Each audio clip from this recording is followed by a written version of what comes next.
Alright, ladies and gentlemen, now we're continuing with part B-1 of the 2017 June Chemistry Regents.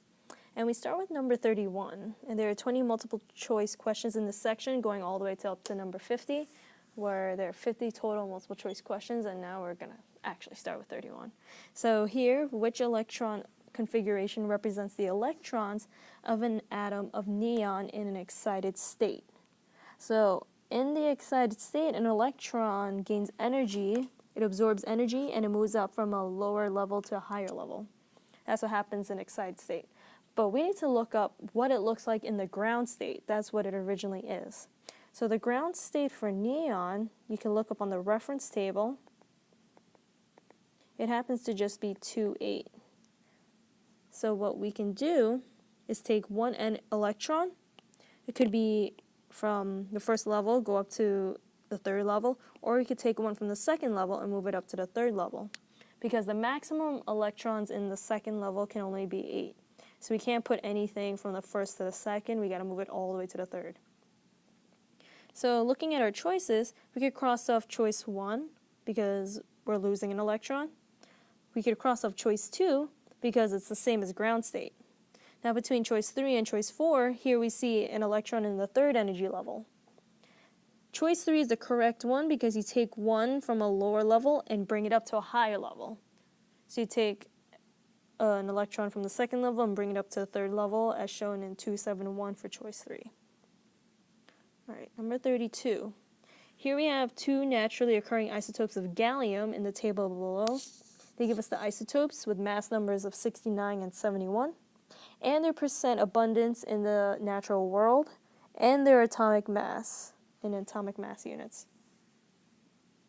So we're looking for the numerical setup to calculate the atomic mass. So when calculating for the atomic mass, you gotta make sure you multiply each of these natural abundance percentages by the atomic mass, and then you add both of these up, okay? But you gotta keep in mind these are percentages, these numbers, and so you gotta convert them into decimals for whole number ratios out of 100, out of 1. And so 60.11 becomes 0.6011, and 39.89 becomes 0.3989. So we can cross off choice 2 and 4 because they have them in whole numbers. We need them as decimals. And the one that's correctly matched up is choice 1. Choice 3 has them flip-flopped. So that's the correct numerical setup to calculate the atomic mass of gallium. Number 32. A student measures the mass and volume of a sample of copper at room temperature and 101.3 kilopascals. The mass is 48.9 grams, and the volume is 5 cubic centimeters. We need to calculate the density of the sample, and we need to calculate the percent error from the theoretical value. So first let's figure out what is the density of this object, this copper sample. So this you could find in table T, the formula, where density is equal to mass over volume. Don't we just love math?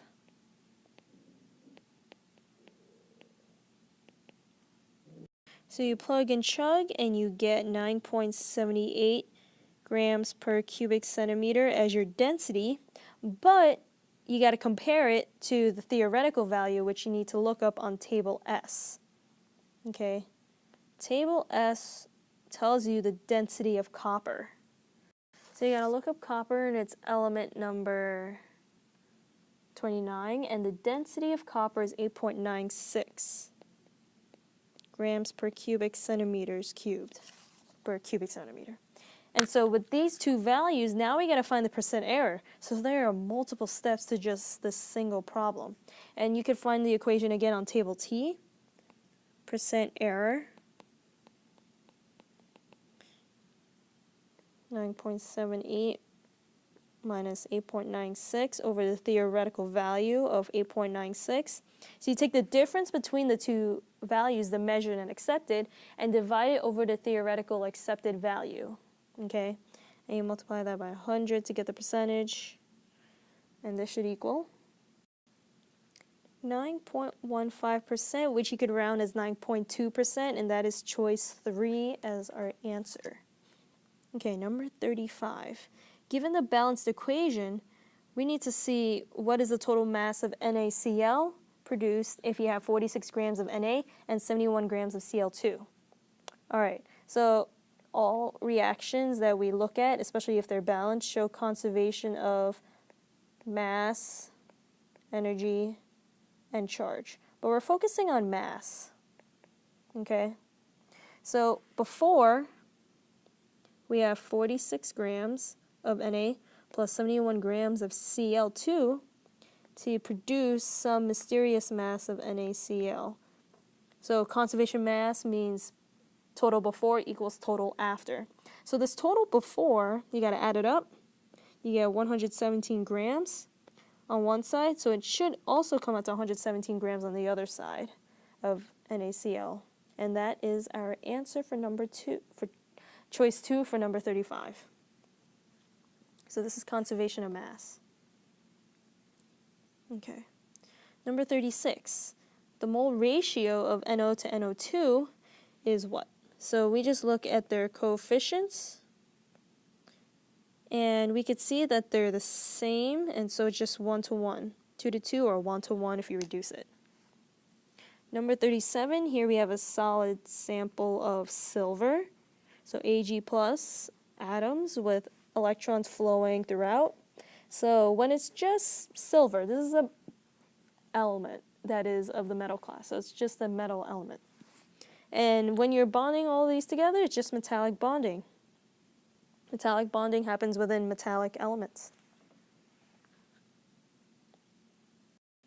All right, number 38. Here we have, an organic compound. Which statement explains why the molecule is nonpolar? So when talking about the molecule being polar or nonpolar, we got to think about its symmetry. So for simplicity's sake, for our level, we have to think of SNAP. If it's symmetrical, it's nonpolar. If it's asymmetrical, it's polar. So because we're looking at nonpolar, it has to be symmetrical. So the distribution of charge has to be symmetrical. Choice 3.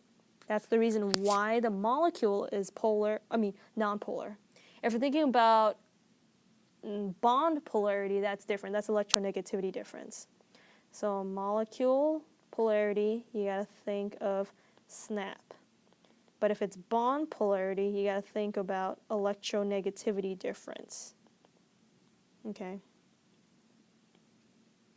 Number 39, a solid sample of a compound and a liquid sample of the same compound are each tested for electrical conductivity, which would be true if our compound is ionic. So ionic samples, we just got to know kind of the traits and characteristics that if it's solid, like salt, it won't conduct.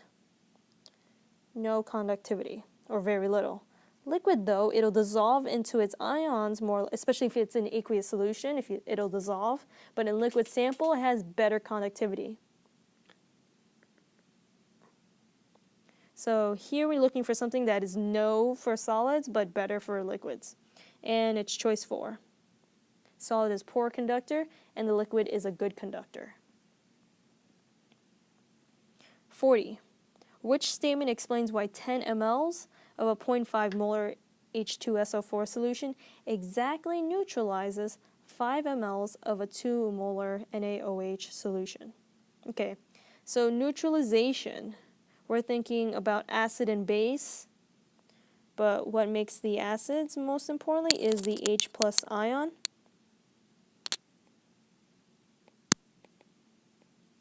And for the base, it's going to be the OH minus. So we're thinking about the number of moles that exactly neutralize, a 1-to-1 ratio.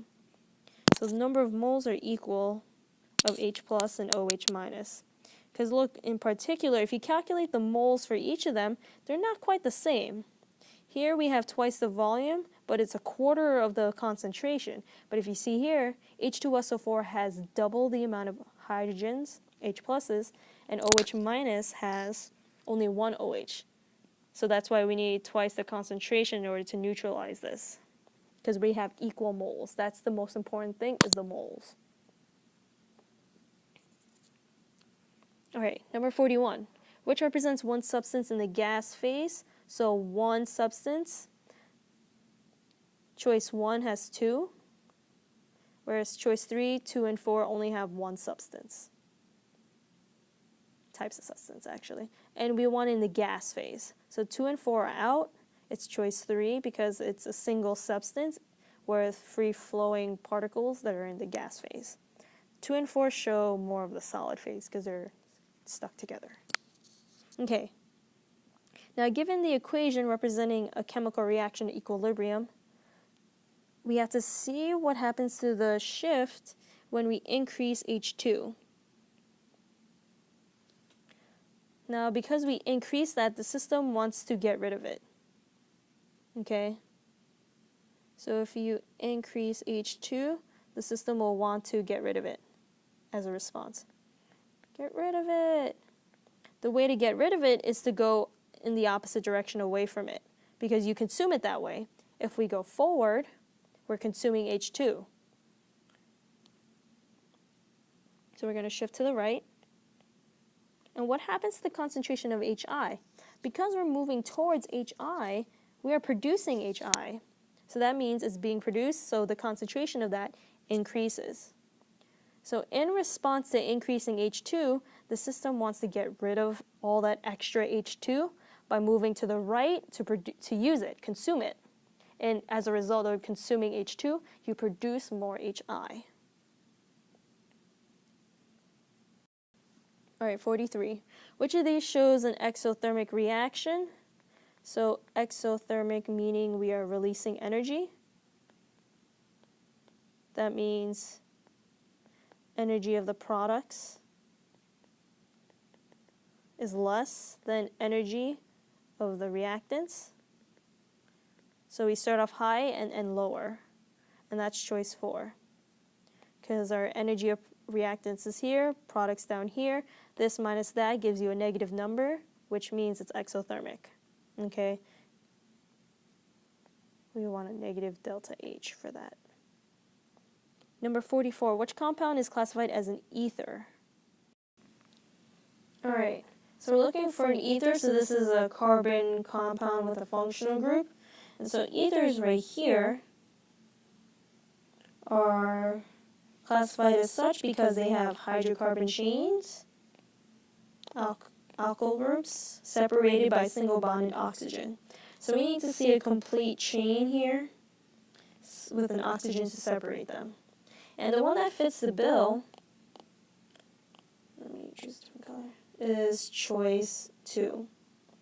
Choice 1 has the oxygen at the end. Choice 3 has an extra carbon before the oxygen with no hydrogens there. And then 4 has 2 oxygens. One of them is going to be double bonded to it, so that's not what we're looking for. All right, now number 45. Given the equation representing reversible reaction, which formula represents the H plus acceptor, the proton acceptor? So we're looking for something that's a base based on the Bronson-Lowry definition. So in the forward reaction, meaning going to the left. So who is giving up or accepting a proton? Sorry. So HCO3 minus becomes H2CO3. How to become that? It accepted. So in this case, it's actually HCO3 is the H plus acceptor. Whereas if you see here, H2O becomes the proton donor because it went from H2O to OH minus. It lost the H plus. So we gotta go. So this here is our H plus acceptor. It's the base, conjugate base. Number 46. What is the mass of an original 5.6 gram sample of iron 53 that remains unchanged after 25.53 minutes? So this is a half-life question of nuclear chemistry. So iron 53, we had to look up on the reference table. So iron 53, okay, has a half-life of 8.51 minutes. All right, and this you could find on table N. for the decay modes and half-lives of different radioisotopes.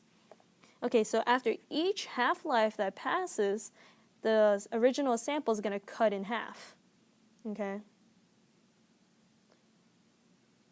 So 8.51 minutes is one half-life. How many half-lives are in 25.53 minutes?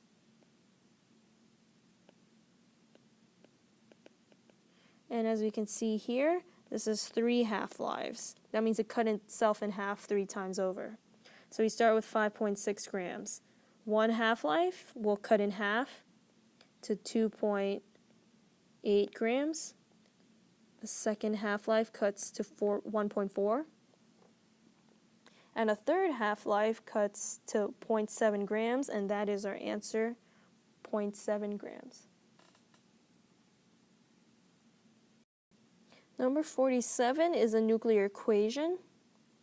So here we're figuring out what is the mysterious element in X. And we got to make sure, like all reactions, we got to make sure we have conservation of charge and mass. So we got to make sure the top and bottom numbers are balanced out. So if you notice the top number,